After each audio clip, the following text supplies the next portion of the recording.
Hello students, welcome back to my channel. आज हम करने वाले हैं change in profit sharing ratio among existing partners. तो चलिए स्टार्ट करते हैं। रिकॉन्स्टिट्यूशन ऑफ पार्टनरशिप फर्म, ये क्या होता है?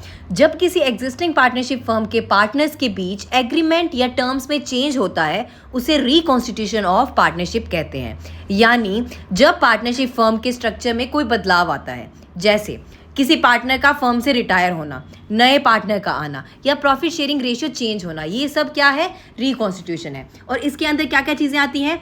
Admission of a new partner, जब कोई नया पार्टनर आ रहा है तब रिकॉन्स्टिट्यूशन होता है। रिटायरमेंट के टाइम जब कोई एग्जिस्टिंग पार्टनर फर्म से जाना चाहता है, या किसी एग्जिस्टिंग पार्टनर की डेथ हो गई, या वो अपनी प्रॉफिट शेयरिंग रेशियो चेंज करना चाहते हैं एग्जिस्टिंग पार्टनर्स, या कोई दो पार्टनरशिप फर्म मिलके नई फर्म में कंबाइन होना चाहती है, तो ये सब आएंगे रिकॉन्स्टिट्यूशन के अंदर। और इस चैप्टर में हम बात करेंगे change in profit sharing ratio की। ये क्या होता है? जब एग्जिस्टिंग पार्टनर्स अपने बीच प्रॉफिट और लॉस शेयर करने का रेशियो चेंज करते हैं, उसे change in profit sharing ratio बोलते हैं। ठीक है, और ये कब होता है? जब पार्टनर्स म्यूचुअली एग्री, जब पार्टनर्स मिलकर डिसाइड करें कि हमें प्रॉफिट शेयरिंग रेशियो अपना चेंज करना है।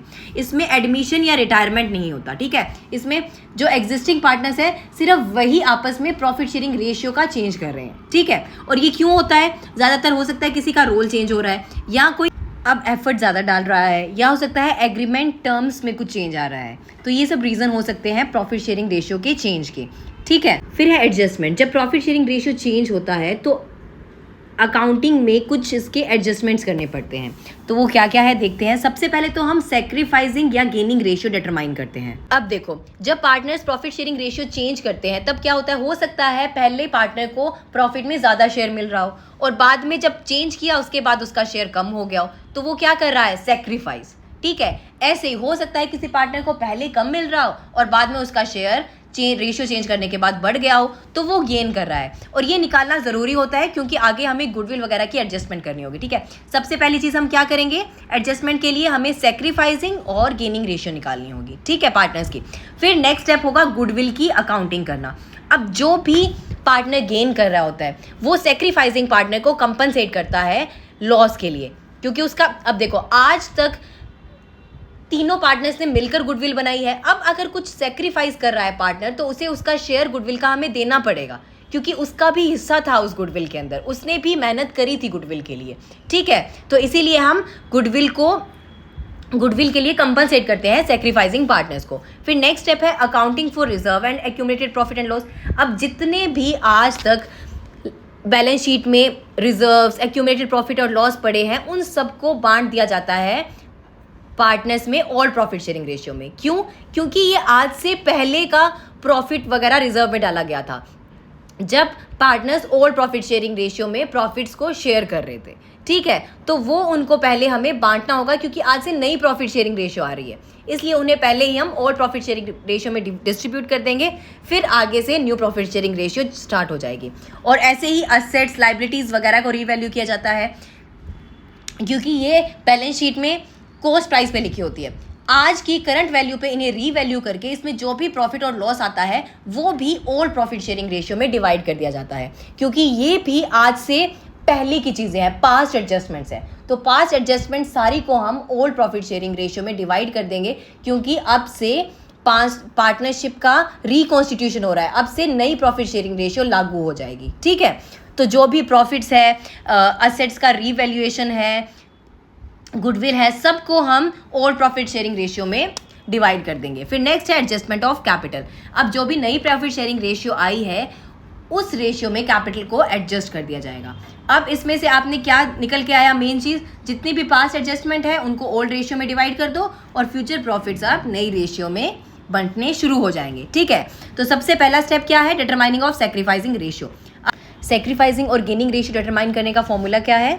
जब पार्टनर सैक्रिफाइस करता है तब क्या होता है? उसका ओल्ड शेयर ज़्यादा होता है और नया शेयर कम हो जाता है, तभी तो वो सैक्रिफाइस करता है, और यही इसका फॉर्मूला है, old share minus new share. ठीक है, और गेनिंग में क्या होगा? जो नया शेयर है वो ज़्यादा होगा और पुराना कम होगा, तभी तो वो गेन करेगा पार्टनर, और इसका फॉर्मूला है new share minus old share. तो चलिए इससे रिलेटेड एक एग्जाम्पल देखते हैं। ए, बी और सी पार्टनर्स है जो कि प्रॉफिट शेयर कर रहे हैं 6:3:1 में। अब इस क्वेश्चन में हमें नई प्रॉफिट शेयरिंग रेशियो कैलकुलेट करनी है और सेक्रीफाइसिंग और गेनिंग रेशियो भी कैलकुलेट करनी है, और 4 केसेस दिए गए हैं। सबसे पहला केस है, इसमें हमें बताया हुआ है कि न्यू रेशियो 1:1:1। अब मतलब पार्टनर्स डिसाइड कर रहे हैं कि वो इक्वली प्रॉफिट्स को शेयर करेंगे, और पुरानी रेशियो हमें दी गई है 6:3:1। अब हमें सेक्रीफाइसिंग और गेन निकालना है, और सेक्रीफाइस कब करता है पार्टनर, जब उसकी ओल्ड रेशियो तो ज़्यादा हो और नया वाला शेयर कम हो गया हो। तो old share minus new share हो जाएगा सेक्रीफाइस। अगर पॉजिटिव में आंसर आया तो वो सेक्रीफाइस, और अगर इसका नेगेटिव में आंसर आया तो यानी कि वो पार्टनर गेन कर रहा है। ठीक है, तो चलिए स्टार्ट करते हैं। ए का पुराना शेयर था 6/10, 6 रेशियो थी ना, 6:3:1। अब नीचे 10 क्यों आया ये तो आपको पता ही होगा। इन सबको टोटल करेंगे, 6 + 3 + 1 10, ये 10 डिनोमिनेटर आ जाएगा और 6 उसका शेयर है, तो 6/10 माइनस नया शेयर है 1/3, तो ये आ जाएगा, उसने सेक्रीफाइस किया 8/30। और बी का पुराना शेयर था 3/10, नया है 1/3, तो ये माइनस में आंसर आ रहा है -1/30, यानी कि ये गेन कर रहा है, और ये उसकी गेनिंग रेशियो है 1/30।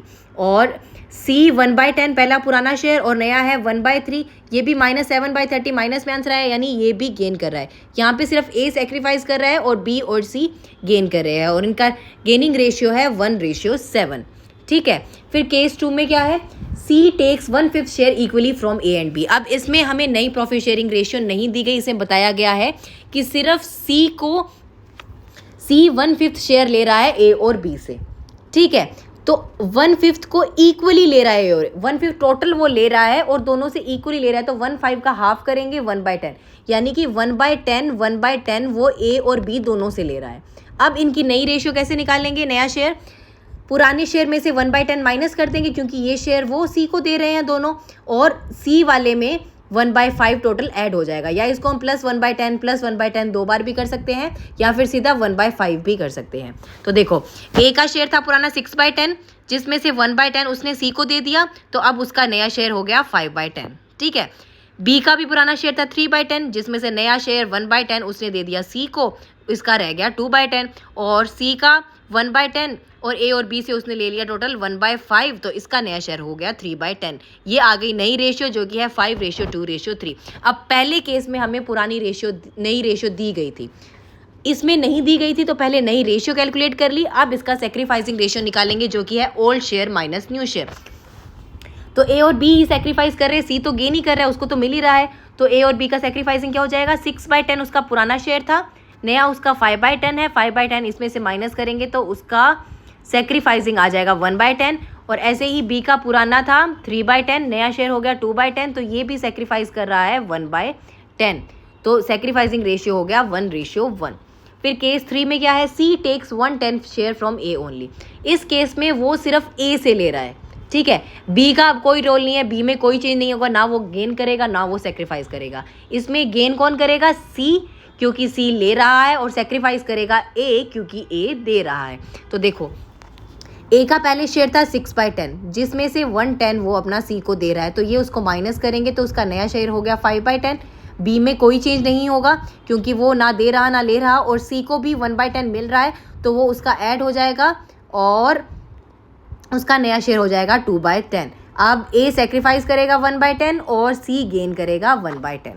ठीक है, फिर केस 4, इसमें क्या कर रहा है, सी दोनों से ले रहा है ए और बी, लेकिन अलग अलग। सी से ले रहा है 1/10 शेयर और बी से ले रहा है 1/20। ठीक है, तो ए का पहले शेयर था 6/10, जिसमें से 1/10 उसने किसको दे दिया, सी को, तो उसके पास पीछे रह गया 5/10। बी के पास 3/10 पहले था, जिसमें से 1/20 उसने बी को दे दिया, पीछे रह गया उसका 5/20। और सी का पहले कितना था 1/10, अब उसने ए से 1/10 ले लिया और बी से 1/20 ले लिया, तो टोटल उसका अब हो गया 5/20। अब ये तीनों के डिनोमिनेटर अलग अलग है, 5/10 5/20 5/20, इनके सेम करेंगे। सेम करने के लिए ए वाले को 2 से मल्टीप्लाई करना पड़ेगा, तो तो आ जाएगा 10/20, और नई रेशियो हो जाएगी 10:5:5। और अगर इसको काटा पीटी करें तो 2:1:1। अब सेक्रीफाइसिंग रेशियो कैसे पता चलेगा, ये तो सिंपल ही है। ए ने सेक्रीफाइस किया 1/10, बी ने सेक्रीफाइस किया 1/20। इनका पहले हम डिनोमिनेटर सेम करेंगे तो रेशियो आ जाएगी 2:1, यानी कि ए और बी ने 2:1 में सेक्रीफाइस किया।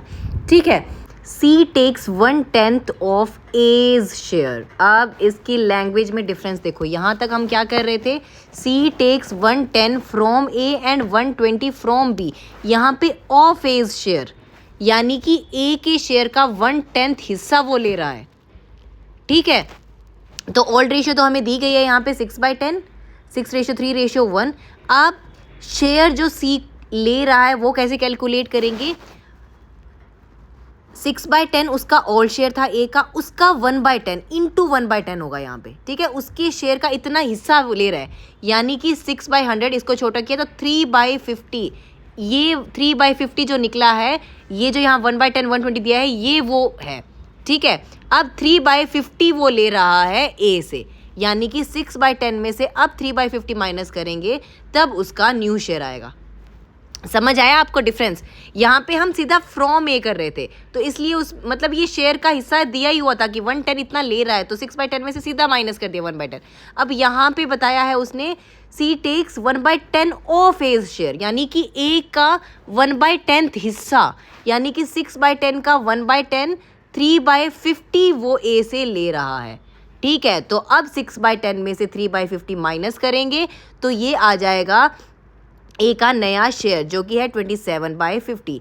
बी का तो सेम ही रहेगा, नो चेंज। और सी का क्या होगा, 1/10 प्लस नया 3/50 वो ले रहा है ए से, वो उसमें ऐड करेंगे तो सी का नया शेयर आ गया 8/50। तो नई प्रॉफिट शेयरिंग रेशियो बन गई हमारी 27:15:8। और गेन और सेक्रीफाइस कितना होगा, ए सेक्रीफाइस कर रहा है 3/50 और सी गेन कर रहा है। बी का तो कोई रोल ही नहीं है, ए दे रहा है सी ले रहा है, तो ए सेक्रीफाइस कर रहा है 3/50 और सी गेन कर रहा है 3/50।